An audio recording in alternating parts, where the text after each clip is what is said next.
খেলার খবর টি-20 বিশ্বকাপে টিকে থাকার লড়াইয়ে আজ মুখোমুখি হবে ভারত ও জিম্বাবুয়ে। চেন্নাইয়ের চিদাম্বরম স্টেডিয়ামে ম্যাচটি শুরু বাংলাদেশ সময় সন্ধ্যা 7:30টায়।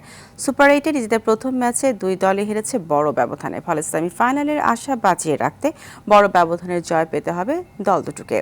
এর আগে দিনের প্রথম ম্যাচে মুখোমুখি হবে দক্ষিণ আফ্রিকা ও West Indies. RFL gas stove hassle free auto ignition নিশ্চিত করে ঝামেলাহীন রান্না। আরএফএল গ্যাস স্টোভ নিরাপদ ও ঝামেলাহীন।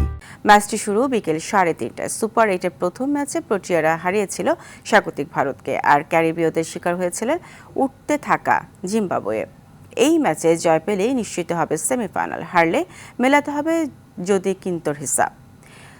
সেমির সমীকরণ মেলাতেই ম্যাচটিতে নজর থাকবে ভারতেরও।